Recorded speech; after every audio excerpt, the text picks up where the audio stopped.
Good morning everyone. मैं रश्मि सिंह आप सभी का आधार आईसीएस के यूट्यूब चैनल पर हार्दिक स्वागत करती हूँ। आप लोग का जेएसएससी सीजीएल का जो संस्कृत का सिलेबस है उसमें जो उपसर्ग प्रत्यय वाला चैप्टर है वो चल रहा है, ठीक है। तो इसमें हम लोग क्या क्या कवर कर चुके हैं एक बार आप देख लीजिए। जो प्रत्यय वाला पोर्शन है उसमें आपका कृदंत प्रत्यय, स्त्री प्रत्यय हो चुका है और अभी हम लोग तद्धित प्रत्यय पे कंटिन्यूअस कर रहे हैं। तो इसमें मैक्सिमम जो था स्त्री प्रत्यय का सूत्र के साथ हो गया है। कृदंत प्रत्यय का जितना भी आपके पोर्शन में दिया हुआ था या जो आपके लिए इंपॉर्टेंट पार्ट है वो सारा डिस्कशन हो चुका है। तद्धित प्रत्यय में भी हम लोग क्या क्या डिस्कस कर चुके हैं। तद्धित प्रत्यय में आप देखेंगे अपत्यार्थक जो था, जो संतान के लिए आता था, उसका डिस्कशन हो गया।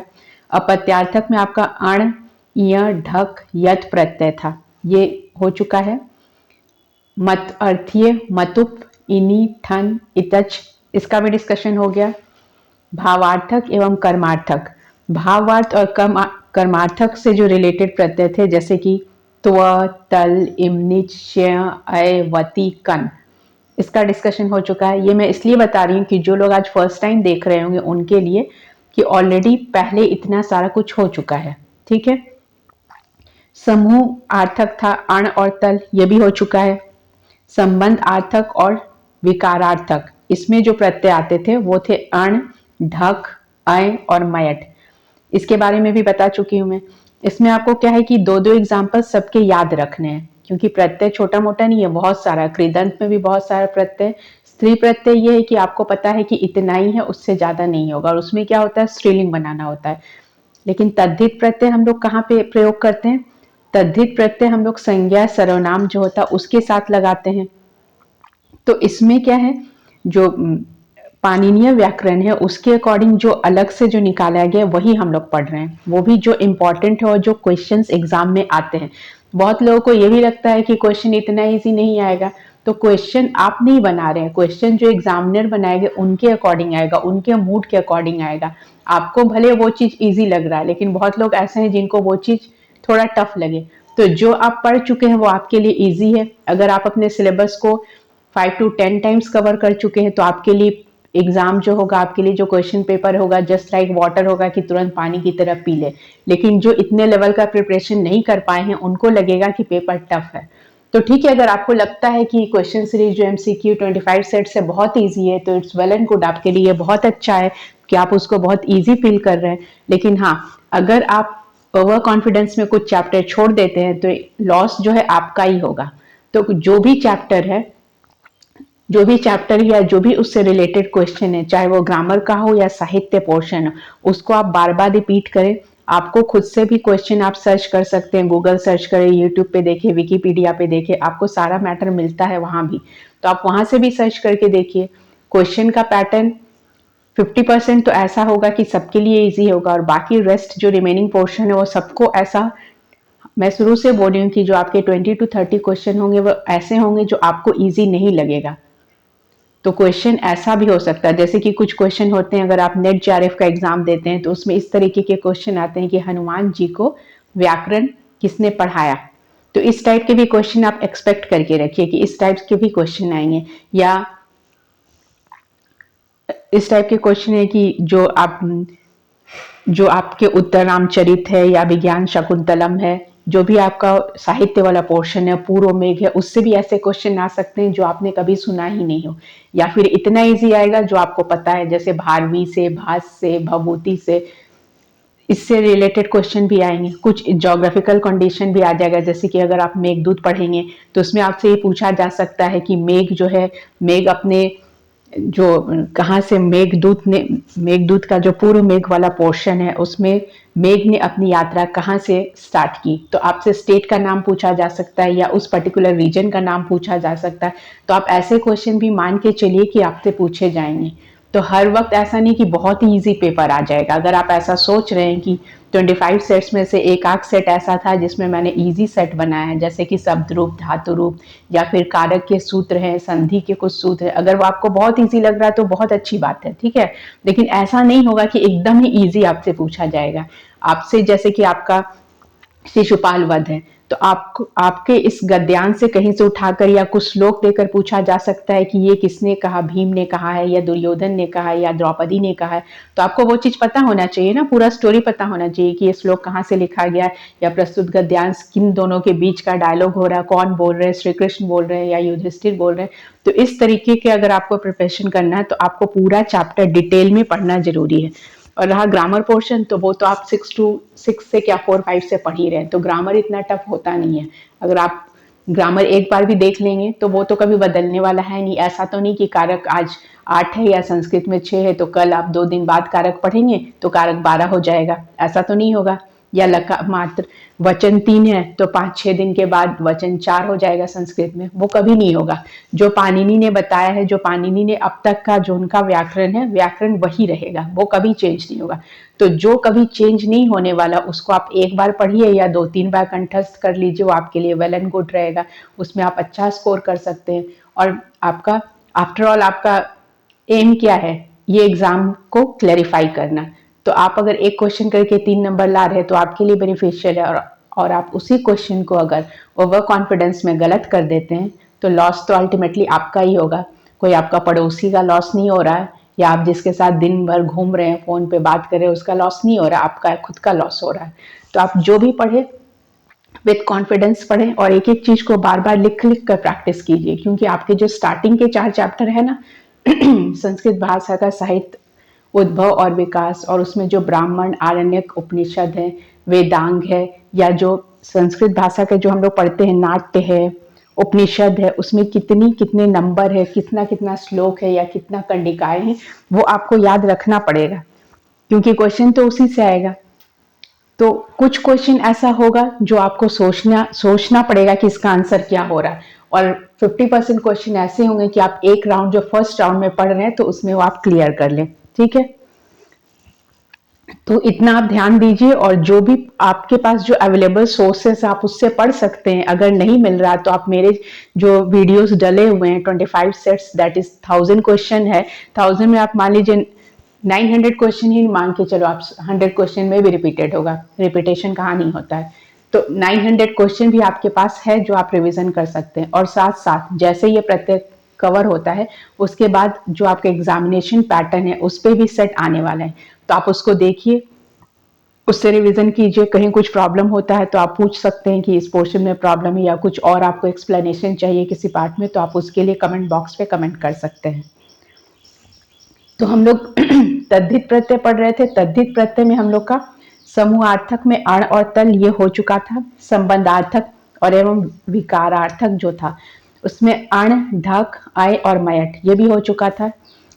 नेक्स्ट हम लोग आए थे परिमाणार्थक एवं संख्यात्मक। मैंने कल बताया था कि जो आपका नंबर या क्वांटिटी बताता है, तो उसमें कितने थे, उसमें हम लोगों ने वतुप, मात्रच, इति, तयप, अयच, अण ये हम लोग को कवर करना है।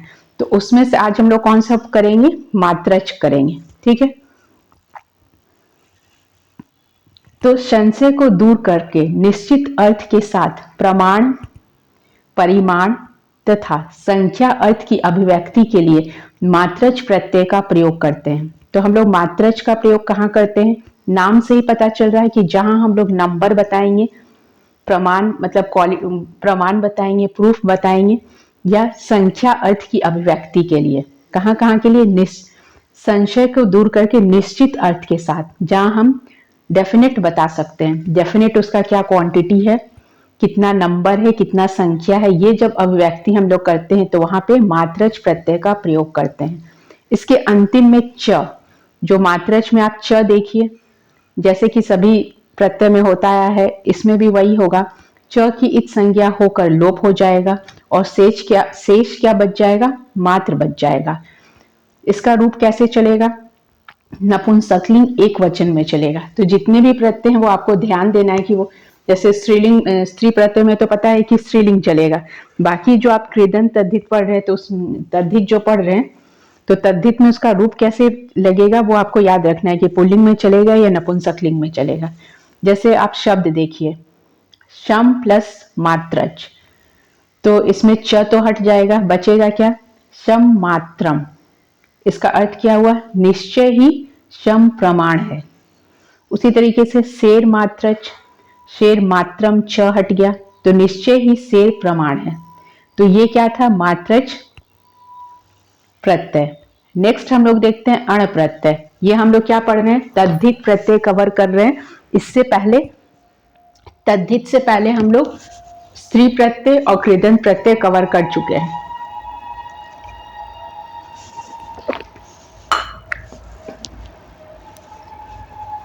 ये है अण प्रत्यय। प्रमाण अर्थ प्रकट करने के लिए पुरुष और हस्तिन के बाद अण प्रत्यय का भी प्रयोग होता है। कहां पे होता है, जब हम लोग प्रमाण बताते हैं। तो इसमें प्रमाण बताते वक्त इसमें क्या होता है, हस्तिन और अण प्रत्यय का प्रयोग करते हैं।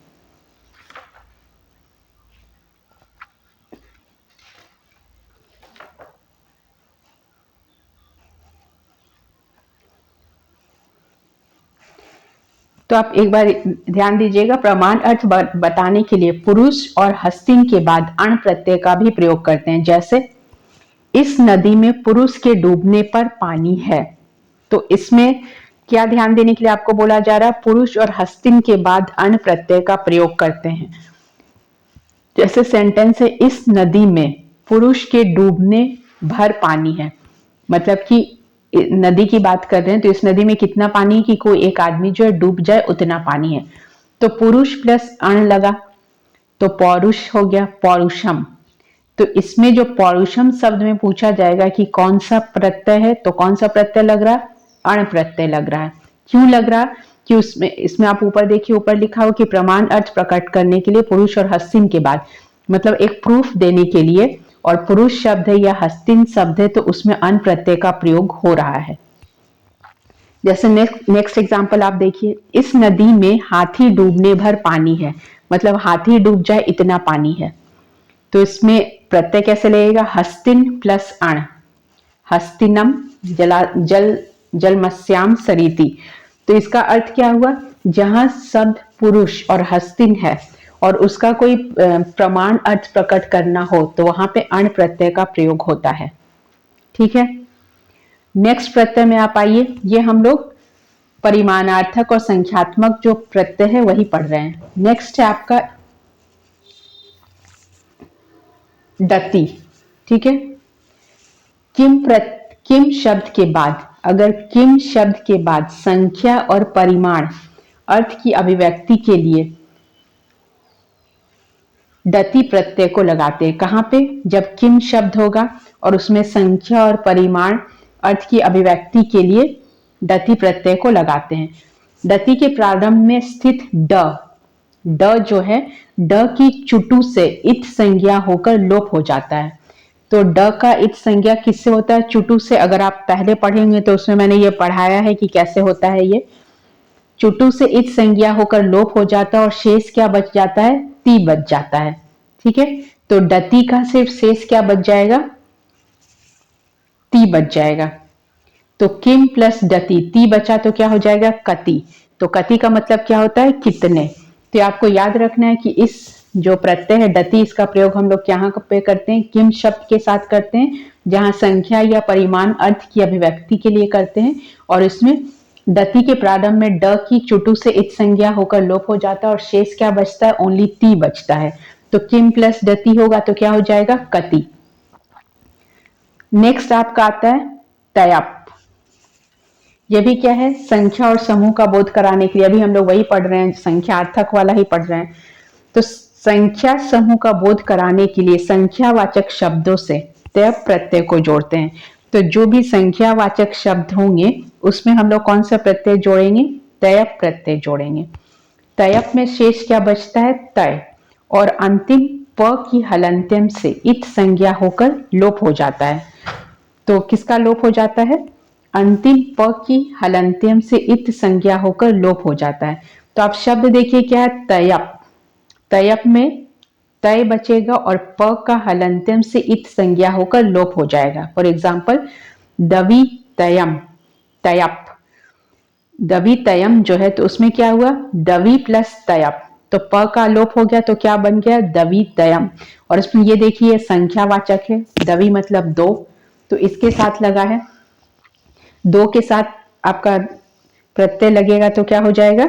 दवितम, दवितमय। दवितमय क्यों हुआ?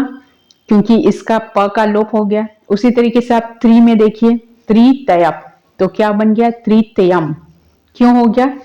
प का इत संज्ञा से लोप हो गया। ठीक है, तो इसी तरीके से आप प्रत्यय को देखिए, उसको पढ़िए और दो एग्जाम्पल उसका याद रखिए। नेक्स्ट है आपका अयच। द्वि त्रि शब्दों के बाद, ये भी क्या है? संख्यावाचक है। तो कौन कौन से शब्द के बाद? जहां दो तीन, ऐसा अगर संख्या जहां पे बोलेंगे वहां पे दो, द्वि या त्रि, तो द्वि और त्रि शब्दों के बाद इसी अर्थ में अयच प्रत्यय का भी प्रयोग होता है।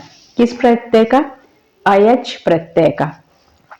अयच में क्या शेष बचता है? अय शेष बचता है और च का क्या हो जाएगा? द्वि और त्रि के स्वर ई का लोप होकर इस प्रकार बनते हैं, मतलब इसमें द्वि और त्रि बोल रहे हैं तो इसमें इसका लोप हो जाएगा और बचेगा क्या? द्वि प्लस अयच। ठीक है, तो द्व में ई का क्या हो जाएगा? लोप हो गया, तो क्या बचा? द्वयम। अय बच रहा है, द्वि में अय से बचेगा और ई जो है द्वि का वो लोप हो जाएगा, तो द्वि प्लस अयच द्व हुआ, ई का लोप हो गया और अय जुड़ा तो क्या हो जाएगा? द्वयम। तो ये कैसे चलेगा? इसका रूप नपुंसकलिंग की तरह चलेगा।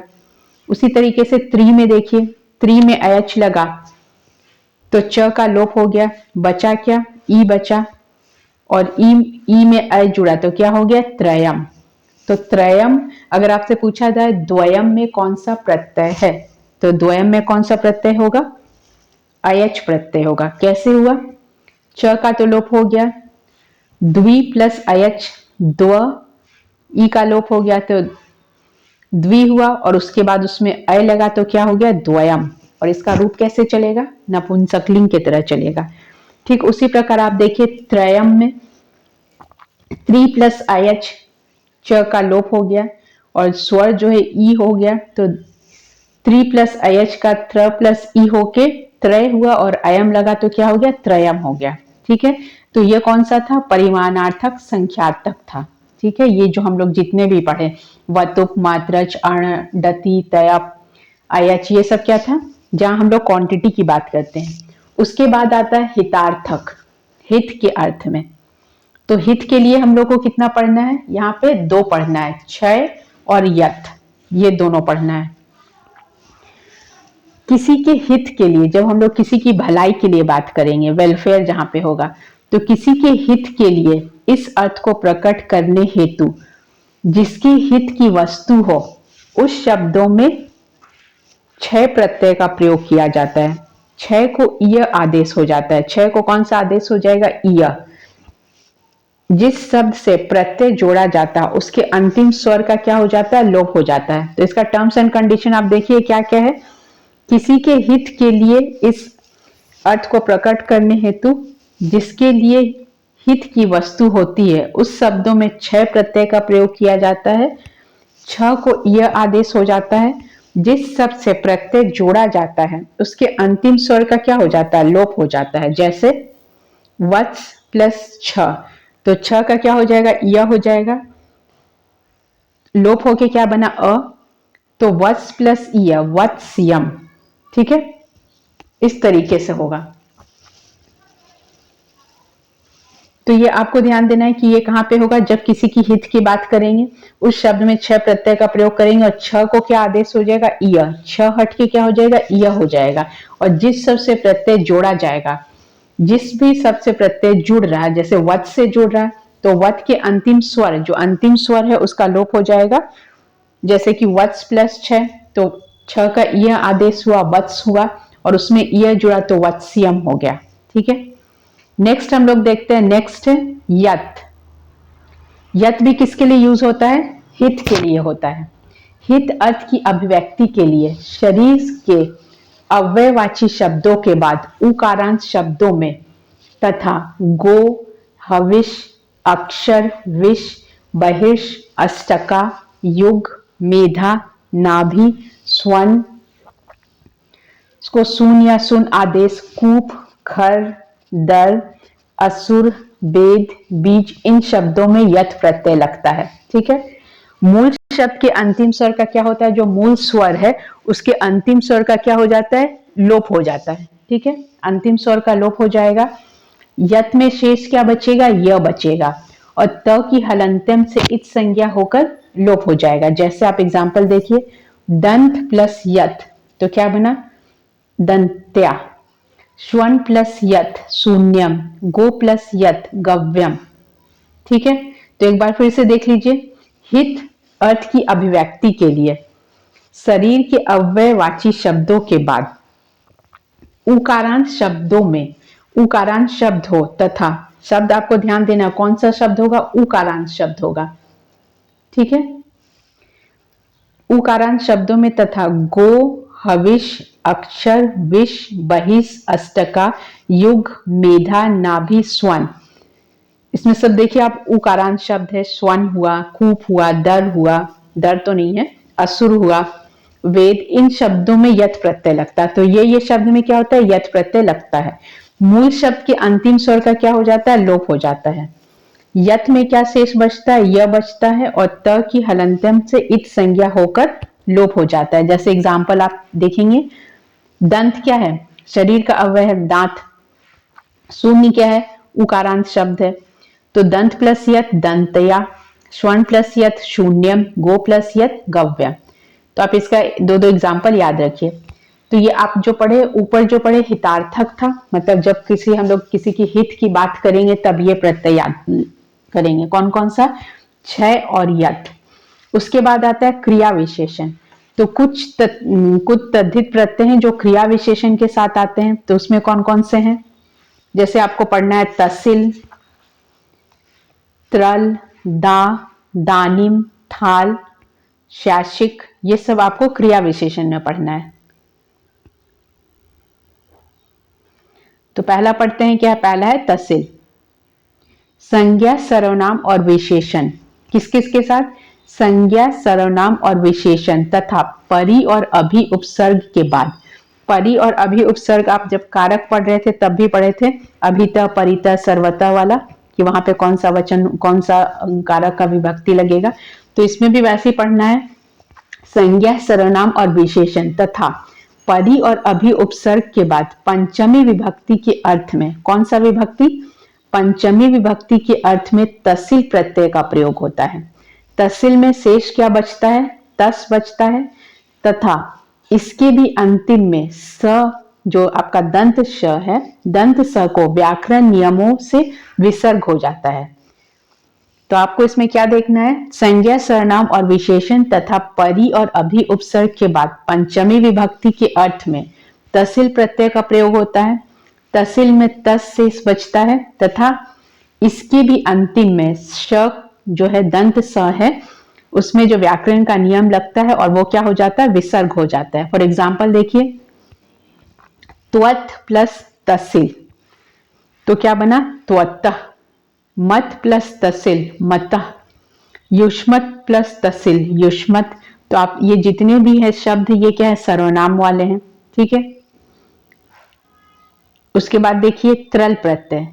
तो ये आप समझ गए तहसील का टर्म्स एंड कंडीशंस क्या है, संज्ञा, सर्वनाम, विशेषण या परि या अभि उपसर्ग होगा, या उसके बाद पंचमी विभक्ति के अर्थ में क्या हो जाएगा, तहसील प्रत्यय लगेगा, और शेष क्या बचता है, तस बचता है, और उसमें भी अंतिम स का क्या हो जाता है, विसर्ग हो जाता है। जो तहसील में स बच रहा है, त्वत प्लस तहसील, जो स बचेगा तो त्वतः, लास्ट में क्या हो जाएगा, विसर्ग हो जाएगा। विसर्ग आपको ध्यान देना है क्यों हो रहा है, स का विसर्ग में कन्वर्ट हो गया है। नेक्स्ट हम लोग आते हैं त्रल प्रत्यय। त्रल प्रत्यय भी कहां लगता है, सर्वनाम तथा विशेषण पदों में। कहां पे, सर्वनाम तथा विशेषण पदों में सप्तमी विभक्ति के अर्थ में त्रल प्रत्यय का प्रयोग करते हैं। कहां पे करते हैं हम लोग, सप्तमी विभक्ति में।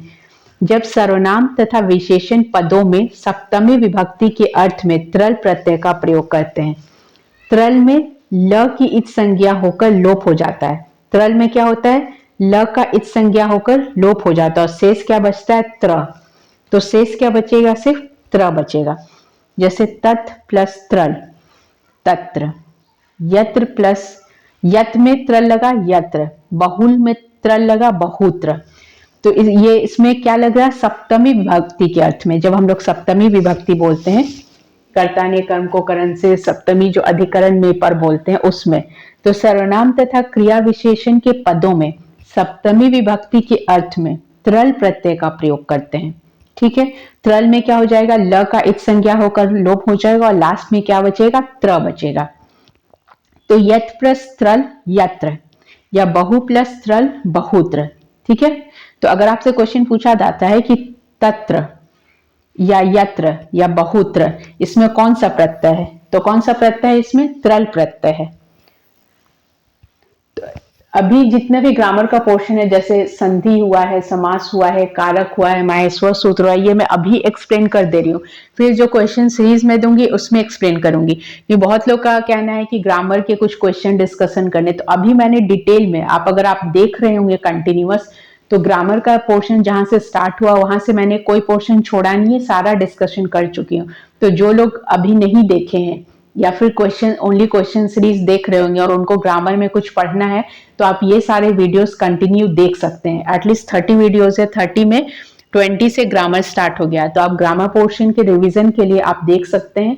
और किसी भी पोर्शन में आइदर आपको संधि, समास, कारक किसी में भी में प्रॉब्लम आ रहा है, तो आप उस वीडियोस को बार बार देखिए और 2-3 बार रिपीट कीजिए। जैसे एक बार देखे नहीं समझ में आया, और 2-3 बार देखेंगे विथ फुल कंसंट्रेशन। ऐसा नहीं कि आप यहाँ पे वीडियो देख रहे हैं और दूसरे मोबाइल में किसी से चैट कर रहे हैं या कुछ और सर्च कर रहे हैं। जब आप जो भी काम कर रहे हैं तो 100% उसी काम को दीजिए। अगर आपको माहेश्वर सूत्र में प्रॉब्लम है या संधि में कुछ पोर्शन में प्रॉब्लम है, तो आप उसको फुल्ली फोकस्ड होकर देखिए ना, तभी तो आपको समझ में आएगा।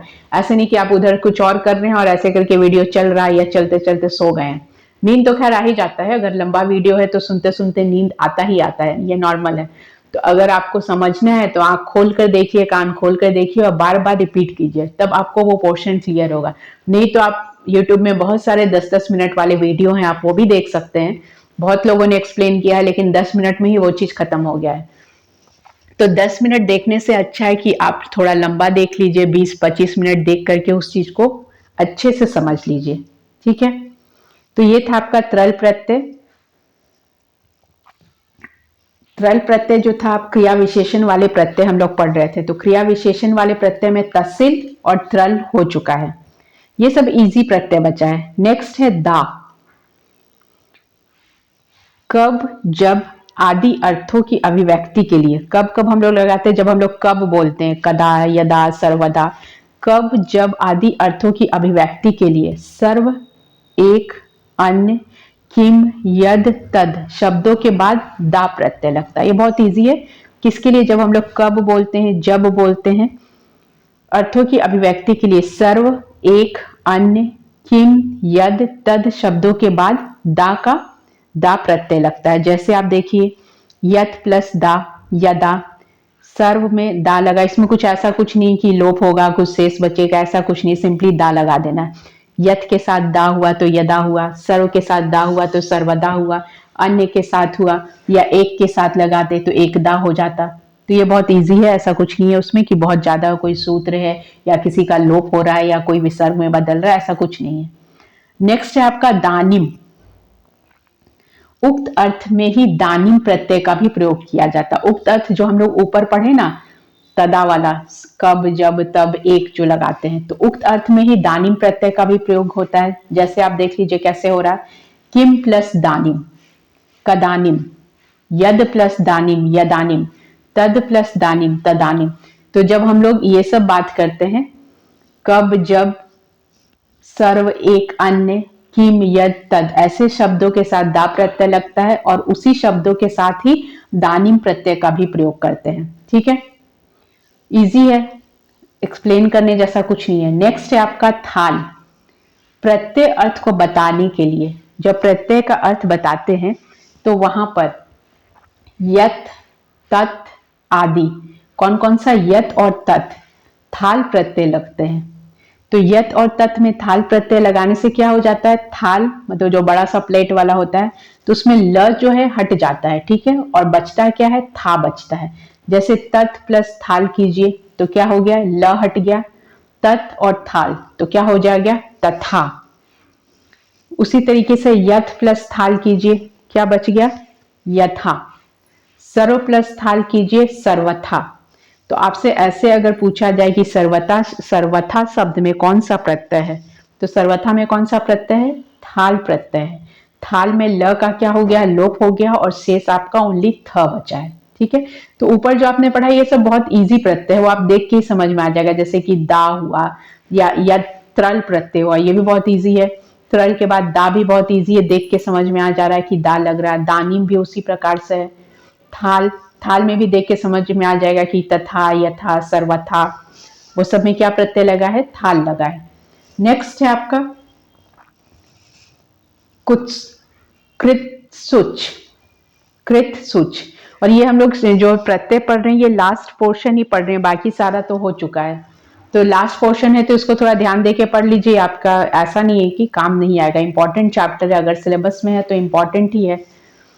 कृत सुच, दो, दो बार, तीन बार, जब हम लोग बोलते हैं बार, टाइम्स, इंग्लिश वाला बार नहीं, हिंदी वाला बार, एक बार, दो बार, तीन बार, चार बार, ठीक है।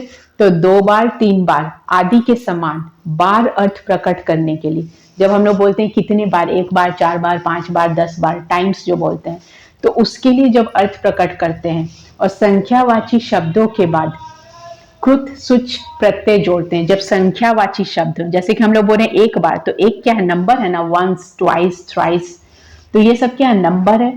तो उन शब्दों के बाद कृत सुच प्रत्यय जोड़ते हैं। इस प्रत्यय के टी का लोप हो जाता है। इस प्रत्यय में क्या होता है? टी का लोप होकर कृतवस शेष बचता है। टी लोप हो जाता है, कृतवस शेष बचता है, तथा इसके अंत में प्रयुक्त स से विसर्ग होकर कृत बन जाता है। तो इसको आप देखिए क्या है?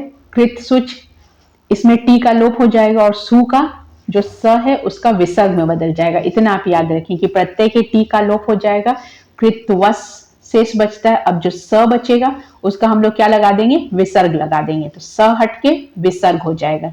जैसे आप देखिए पंच, पंच क्या है? संख्यावाची है। अब पंच में कृत सुच है तो च तो ऐसे ही हट गया, जो सु है उसका स बचा, स क्या हो जाएगा? विसर्ग में कन्वर्ट हो जाएगा। तो पंच कृत सुच जो है क्या हो जाएगा? पंच कृत्व। उसी तरीके से सप्त कृत सुच, सप्त कृत्व कैसे बना समझ गए? दो बार, तीन बार, चार बार, पांच बार जब हम लोग बोलते हैं और संख्या, ये सब क्या है? संख्यावाचक शब्द है। तो संख्यावाची शब्दों के साथ अगर कृत सुच प्रत्यय लग रहा है तो उसमें टी का लोप हो जाएगा। कृतवस जो बचता है आपका, कृतवस, कृतवस बचने के बाद आपका जो श है वो क्या हो जाएगा? स जो है आपका विसर्ग में बदल जाएगा। ठीक है, तो कृत कृत्व बच जाएगा। तो पंच प्लस कृत सुच, पंच कृत्व। सप्त प्लस कृत सुच, सप्त कृस्व। अगर आप त्रि लगाएं या चतुर्थी लगाएं या षष्ठी लगाएं तो उसका भी ऐसे ही होगा। ठीक है, नेक्स्ट है आपका शासिक।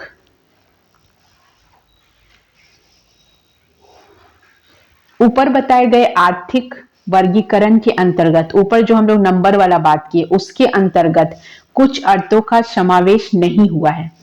उन शेष अर्थों की अभिव्यक्ति के लिए भी कुछ प्रत्यय का प्रयोग करते हैं। कुछ और भी प्रत्यय है उसका भी प्रयोग करते हैं हम लोग। किसके लिए? जो नंबर वाला बोलते हैं। पाणिनीय व्याकरण के अनुसार जिन अर्थों का बोध अपात्यार्थ, चातुर्थिक, रक्त्यार्थक जीवों से नहीं होता उनके लिए शैक्षिक कहा जाता है। किसके लिए? जैसे ऊपर जितना भी आप पढ़े हैं, तद्धित में जितना भी आप पढ़े, स्टार्टिंग से आप पढ़े ना, कितने कितने प्रत्यय हम लोग पढ़े तद्धित में। जैसे अपत्यार्थक था, भावार्थक या कर्मार्थक था, समूहार्थक प्रत्यय पढ़े हम लोग, संबंधार्थक, विकारार्थक प्रत्यय, परिमाणार्थक, संख्यार्थक, हितार्थक, क्रिया विशेषण। ठीक है, इतने हम लोग प्रत्यय पढ़े। तो ऊपर बताए गए आर्थिक वर्गीकरण के अंतर्गत कुछ अर्थों का समावेश नहीं हुआ है। उन शेष अर्थों की अभिव्यक्ति के लिए कुछ प्रत्ययों का प्रयोग करते हैं। पाणिनीय व्याकरण के अनुसार, अकॉर्डिंग टू पाणिनि, जिन अर्थों का बोध अपत्यार्थ, अपत्यार्थ मतलब संतान के लिए, चतुरार्थिक, रक्तार्थक प्रत्ययों से नहीं होता है, जो ब्लड रिलेशन से नहीं होता, उन्हें शैक्षिक कहा जाता है। किससे? जो संतान से रिलेटेड हुआ या ब्लड रिलेशन से रिलेटेड हुआ, जहां उसका नहीं होता उसको हम लोग क्या कहते हैं? शैक्षिक कहा जाता है। तो शेष तद्धित अर्थों के लिए, शैक्षिक का मतलब हुआ जो बच गया, शेष तद्धित अर्थों के लिए प्रमुखतया कौन कौन सा आता है? जो शेष बच गया, अण, छ, ठय, कण, छुई, कितने का होता है? अण, छ, ठय, कण और छुई, इसका प्रयोग करते हैं हम लोग। ठीक है, जो अपत्यार्थ के लिए और जो रक्त संबंधी है उसके लिए नहीं होता है। तो जो बच गया, तो पहला क्या है? अण। ठीक है, अण का हम लोग बहुत जगह पढ़ चुके हैं। आप अण प्रत्यय देखेंगे तो तद्धित में ही बहुत जगह पढ़ चुके हैं। जैसे आप देखिए, पूर्व में बताए गए अर्थों के अतिरिक्त भी अण प्रत्यय का अनेक अर्थों में प्रयोग किया गया है। इससे पहले भी बहुत ज्यादा अण का प्रयोग हो रहा है। इनमें से कुछ उदाहरण के रूप में प्रस्तुत किए जा रहे हैं। कहां कहां पे हुआ आप देख लीजिए। जैसे चक्षुष प्लस अण, चाक्षुषम, या चक्षुषा गृहते रूप, मतलब इसका जो रूप चलेगा किससे चलेगा? चक्षुषा से चलेगा। तो इसमें अण प्रत्यय लगा है, चाक्षुषम हो गया है। उसी तरीके से श्रवण में अण लगेगा तो क्या हो जाएगा? श्रावण। ठीक है, इसका शब्द रूप कैसे चलेगा? श्रवपूर्ण श्रुवते शब्द। उसी तरीके से अश्व प्लस अण हो जाएगा आश्व, या पहले भी पढ़ चुके हैं आश्व। ठीक है, नेक्स्ट है आपका आ। एक वस्तु से दूसरी वस्तु की सत्ता, अर्थ में अण प्रत्यय लगाते हैं। कैसे? एक वस्तु से दूसरी वस्तु की सत्ता अर्थ में अण प्रत्यय लगाते हैं। जैसे शत्रुघ्न अण। ठीक है, शत्रुघ्न अण, तो क्या बना है? शत्रुघ्न या रत्रुघ्न, वर्तमान में रत्रुघ्न। ठीक है, तो अण प्रत्यय ऐसे लगाएं। कैसे? एक वस्तु से दूसरी वस्तु की सत्ता अर्थ, मतलब एक से दूसरे में जा रहा है, तब यहाँ पे अण का प्रत्यय किए। तो उसमें बच क्या रहा है? शत्रुघ्न या रत्रुघ्न वर्तमान में बच रहा है। उसी तरीके से आप देखिए, किसी में किसी व्यक्ति का निवास, किसी में किसी व्यक्ति का अगर निवास हो रहा है, किसी में किसी व्यक्ति का निवास अर्थ में स्थानवाचक शब्दों में अण का प्रयोग होता है। कैसे प्रयोग होता है? यहाँ पे किसी में किसी व्यक्ति का निवास अर्थ में स्थानवाचक शब्द जो है, जो स्थानवाचक शब्द होगा उसमें अण प्रत्यय लगेगा। कैसे? जैसे मथुरा, तो मथुरा में अण लगाएंगे तो क्या हो जाएगा? माथुर, मथुरा में निवास करने वाला। ठीक है, जो आप ऊपर देखे ना, एक देखे ना ये आ वाला, रत्र घौण वाला, उसी तरीके से इसमें ई वाला है, आ ई करके उसको डिवाइड किया गया है। जैसे मथुरा प्लस अण है माथुर, माथुर में, मथुरा में निवास करने वाला। तो यहाँ पे क्या बताया जा रहा है? किसी में किसी व्यक्ति का निवास अर्थ, जब हम लोग किसी के निवास का अर्थ करेंगे तो वहां पे अण प्रत्यय कैसे लगेगा। यहाँ पे अण प्रत्यय का ही एग्जाम्पल आपको बताया गया है। नेक्स्ट आप देखिए, किसी देश के संबंध को बताने के लिए अण प्रत्यय का प्रयोग। आप पहले ही पढ़ लिए कि शैसिक किसके बारे में हम लोग बात कर रहे हैं? जहां पे अपत्यार्थ वाला या ब्लड रिलेशन वाला नहीं हो रहा है, उससे वैसे जगह अगर रिलेशन बता रहे हैं हम लोग, तब वहां पे अण प्रत्यय का प्रयोग कर रहे हैं। जैसे किसी देश के संबंध को बताने के लिए, पहले क्या था? निवास को बताने के लिए। अब आप जहां पे किसी का कंट्री से रिलेशन बताएंगे, जैसे वो इंडियन है या अफगानिस्तान है या रशियन है, फ्रेंच है, तो इस तरीके से जब हम लोग बताएंगे तो वहां पे अण प्रत्यय का प्रयोग कैसे करेंगे? शिव प्लस अण, शैव, शिवी लोगों के रहने का देश। तो अगर शैव शब्द है तो उसमें कौन सा प्रत्यय लग रहा है? अण, जहां शिवी लोग रहते हैं। ठीक है, नेक्स्ट है रंग में रंगी हुई वस्तु के अर्थ में रंगवाची शब्दों के बाद अण प्रत्यय जोड़ते हैं। जैसे कोई किसी चीज में रंगा हुआ है, उस रंग को बताने के लिए हम लोग क्या करते हैं? अण प्रत्यय का प्रयोग करते हैं। फॉर एग्जाम्पल, मंजिष्ठ अण, मंजिष्ठम, मंजिष्ठ रंग में रंगा हुआ। वो गाना आप सुने ना, मेरे रंग में रंगने वाली। उसी तरह जब किसी रंग में कोई वस्तु रंग जाता है तो उस रंगवाची शब्दों में क्या लगाएंगे? अण प्रत्यय लगाएंगे। जैसे मंजिष्ठा अण, मंजिष्ठम, मंजिष्ठ रंग में रंगा हुआ। नेक्स्ट है नक्षत्र से युक्त समयवाची शब्द बताने के लिए। तो यहाँ पे है, यहाँ हम लोग अण का ही पढ़ रहे हैं, तो नक्षत्र से युक्त समयवाची शब्द जहां पे बताएंगे तो वहां पे नक्षत्रवाची शब्द में जो नक्षत्र है, नक्षत्रवाची शब्द में क्या हो जाएगा? अण प्रत्यय हो जाएगा।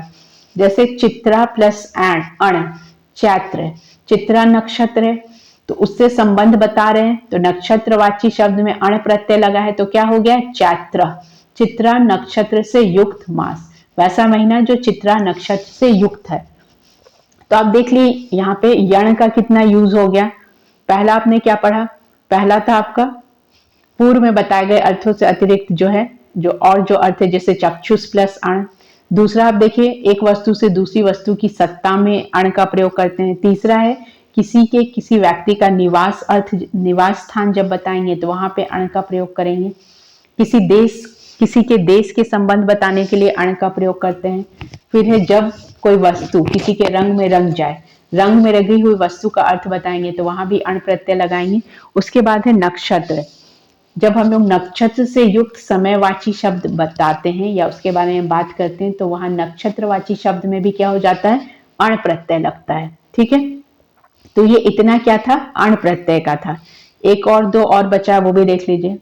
इसमें वह वस्तु उससे बनी है, इसमें उसका निवास है या उससे दूर नहीं है, इन अर्थों को प्रकट करने के लिए भी अण का प्रयोग करते हैं। कौन कौन से अर्थ में, इससे वह वस्तु बनी है मतलब जो चीज जिससे बना है उससे बनी है, उसके अर्थ में निवास है या वहां पे वो रहता है, या उससे दूर नहीं है मतलब नियर बाय चीज जो है, या बना हुआ है या उससे पास में है या दूर नहीं है, तो वैसे में भी हम लोग अण का प्रयोग करते हैं। फॉर एग्जाम्पल आप देखिए उदूर अंबर अण, तो औदु अंबर देश मतलब किसी देश की बात कर रहे हैं, तो उदूर अंबर अण लगा है तो क्या हो गया है, ऊ का औ में बदल गया, औदुर अंबर। उसी तरीके से आप देखिए कुशाम्ब अण या प्रत्यय, तो क्या बना है, कौशाम्भी। ठीक है, उसके बाद आपका आता है छह प्रत्यय। लास्ट ये ज्यादा नहीं है, प्रत्यय में थोड़ा डिटेल आपको पढ़ना था क्योंकि क्वेश्चन आते हैं इससे। जिन शब्दों का पहला स्वर आ, ए अथवा औ हो, कौन कौन सा, अगर पहला शब्द आपका पहला जो शब्द है उसमें जो स्वर है आ हो, ए हो अथवा औ हो, उन शब्दों में त्यद, यद, एतद, इदम, अदस, एक, द्वि, युष्मद, भवत, किम आदि शब्दों से इन्हें आचार्य पाणिनि ने व्री नाम दिया है। शैसिक अर्थों में अण प्रत्यय लगता है। ठीक है, आचार्य पाणिनि ने क्या नाम दिया, व्री नाम दिया है। और शासिक अर्थ मतलब जो बचा हुआ, उसके अर्थ में क्या, अण प्रत्यय लगता है। जैसे शाला प्लस छिय, छ तो क्या हो गया, शालिय, छ का क्या हो गया, य हो गया है। ठीक है, आप य प्रत्यय पहले भी एक पढ़े थे कि छ का य हो जा रहा है। तो उसी तरीके से किसमें आपको ध्यान देना है, जहां पहला स्वर, जिन शब्दों का पहला स्वर क्या हो, आ हो, ए हो और औ हो, तो आप शाला में देखिए आ है। ठीक है, तो शाला प्लस छ शालिय, और उसमें छ का क्या हो गया, इया हो गया। उसी तरीके से भवद में छ लगा तो भवदीय, माला प्लस क्षय प्रत्यय या इया, उसका इया आदेश हो गया तो क्या हो गया, मालीय, एतदीय। तो उसी तरीके से आपसे पूछा जा सकता है कि शब्द भवदीय में कौन सा प्रत्यय है, तो क्या बताएंगे, छ प्रत्यय है। ठीक है, नेक्स्ट आइए, नेक्स्ट है आपका ढय प्रत्यय। प्रत्यय थोड़ा लंबा है लेकिन एक दो बार आप उसको बार बार, जितने भी प्रत्यय हैं एक बार लिखिए उसको, उसके साथ दो एग्जाम्पल लिख लीजिए और उसका कंडीशंस देख लीजिए कि किस किस कंडीशन में याद हो, मतलब किस किस कंडीशन में ये प्रत्यय लगता है। ठीक है, तो कालवाची शब्दों के बाद शैसिक अर्थों में ठ्य प्रत्यय लगता है। जब हम लोग कालवाची शब्दों के बाद करें तो कालवाचिक शब्द कैसा हुआ, जो टाइम पीरियड बताते हैं। जैसे मास में ठय लगा है तो क्या हो गया, मासिक। तो कालवाची शब्दों के बाद भी कुछ शैसिक प्रत्यय का प्रयोग होता है, जैसे मास प्लस ठीक, मासिक। अब जैसे संवत्सर में ठक लगा है, ठय लगा है, इक आदेश हो गया तो क्या हो गया, संवत्सरिक। ठीक है, अब इसमें कुछ विशेष है वो आप देख लीजिए। किंतु संधि वेला, संध्या, अमावस्या, त्रयोदशी, चतुर्दशी, पौर्णमासी, प्रतिपद, ऋतुवाची, जब ये शब्द होंगे, कौन कौन से, जब हम लोग इवनिंग संध्या वेला की बात करें या संध्या की बात करें, अमावस्या बताएं, त्रयोदशी, चतुर्दशी, पौर्णमासी, प्रतिपदा, ऋतुवाची में जैसे ग्रीष्म बोल रहे हैं, शरद बोल रहे हैं, या नक्षत्रवाची, ऐसे शब्द हम लोग बोलेंगे तो उक्त अर्थ में क्या लगेगा, अण प्रत्यय लगेगा। ठीक है, लेकिन सिर्फ संवत्सर और मास कालवाची बोलेंगे तो उसमें ठय प्रत्यय लगेगा, ये आपको याद रखना पड़ेगा। ठीक है, जैसे संधि वेलम, सांध्यम, अमावस्यम। नेक्स्ट आपका आता है कण प्रत्यय। अनुकंपा की अर्थ में अभिव्यक्ति के लिए कण प्रत्यय जोड़ते हैं। जब हम लोग अनुकंपा की बात करते हैं तो अनुकंपा की अर्थ में अभिव्यक्ति के लिए किसका प्रयोग होता है? कण होता है। जैसे पुत्र प्लस कण पुत्रक, भिक्षु प्लस कण भिक्षुक। इसमें कण का क्या होता है? न का हलंत्यम इत संज्ञा से लोप हो जाएगा और शेष क्या बचेगा? क बचेगा। आप कण प्रत्यय पहले भी बढ़ चुके हैं, तो ये शैक्षिक में मतलब जो बचा हुआ है हम लोग वो पढ़ रहे हैं। नेक्स्ट है च्वी, लास्ट ही आपका, इसके बाद आपको उतना नहीं पढ़ना है। तो इसमें आप देख लीजिए क्या टर्म्स एंड कंडीशन है। लास्ट प्रत्यय है आपका ये। जब कोई वस्तु पहले नहीं थी, जब कोई वस्तु पहले नहीं थी वैसी हो जाए तो च्वी प्रत्यय का प्रयोग करके इस अर्थ को अभिव्यक्ति प्रदान करते हैं। मतलब जब कोई वस्तु पहले नहीं थी वैसी हो जाए तो कौन सा प्रत्यय लगता है? च्वी प्रत्यय प्रयोग करके इस अर्थ को हम लोग क्या अभिव्यक्ति प्रदान करते हैं। फॉर एग्जाम्पल अकृष्ण कृष्ण क्रियते, तो कृष्ण च्वी क्रियते, तो शब्द क्या बनेगा आपको? कृष्णी क्रियते।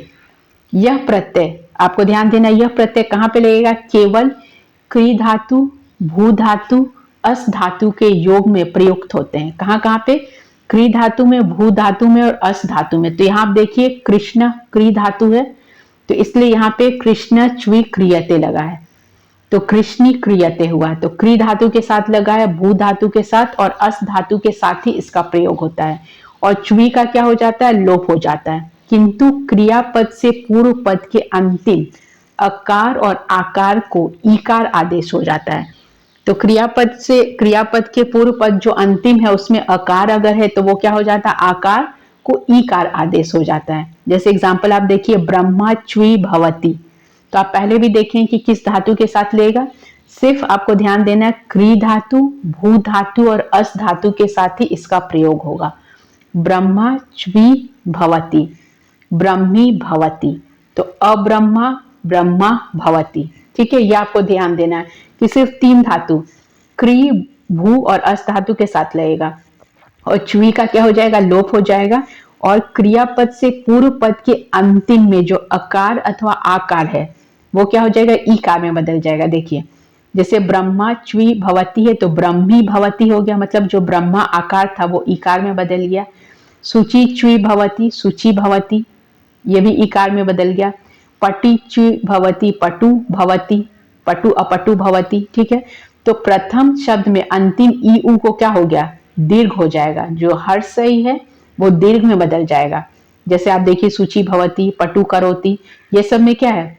दीर्घ में बदल गया है। और अकार या आकार है वो क्या हो गया? ईकार में आदेश हो गया। इतना ही आपको इसमें ध्यान रखना है। तो ये हम लोग क्या पढ़े? जितना भी तद्धित प्रत्यय था उसका डिटेल पढ़ लिए, इसमें आपका कुछ भी नहीं छूटा है। तो प्रत्यय में आपका कृदंत प्रत्यय, स्त्री प्रत्यय, तद्धित प्रत्यय पूरा कंप्लीट हो गया है। और ग्रामर पोर्शन जो आपका था उसमें आपका माहेश्वर सूत्र से लेकर माहेश्वर सूत्र, उच्चारण स्थान, संधि, समास, कारक, प्रत्यय, ये सारा का डिटेल हो चुका है। अब भी आप लोगों को ऐसा लगता है कि कुछ पढ़ना है आपको, ग्रामर में आपका कुछ बच गया है, तो आप वो कमेंट बॉक्स में कमेंट करके पूछ सकते हैं कोई क्वेश्चन। और जो भी आप वीडियो देख रहे हैं आप उसको try to watch the complete video. जब तक आप पूरा ग्रामर का पोर्शन पूरा नहीं देखेंगे, ऐसे जैसे कि आपने संधि स्टार्ट किया है तो आपको स्टार्टिंग से देखना पड़ेगा, स्वर संधि, व्यंजन संधि, विसर्ग संधि, क्योंकि कुछ सूत्र ऐसे होते हैं जो कि उसका अगर अपवाद है, एक्सेप्शनल है, तो आपको स्वर देखना पड़ेगा तभी आप व्यंजन या विसर्ग में आ सकते हैं।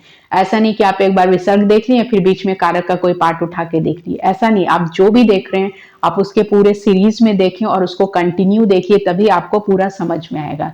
और मैंने ऐसे कुछ नहीं किया कि 10-10 या 20-20 मिनट का बना दिया। जो भी स्टार्ट की हूँ मैं उसको उसी दिन कंप्लीट कर दी हूँ। तो आप अगर उसको देखेंगे थोड़ा पेशेंस के साथ तो आपको देन एंड देयर वो चीज क्लियर हो जाएगा। इधर उधर टाइम वेस्ट करने का जरूरत नहीं पड़ेगा।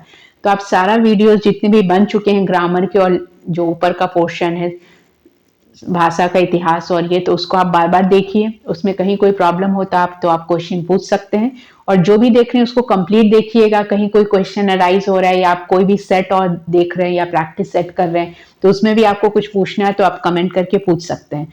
और जिन लोगों ने अभी तक सब्सक्राइब नहीं किया वो please subscribe the channel so that you can take the actual benefit of each and every video. So thanks for watching this and stay tuned for new updates.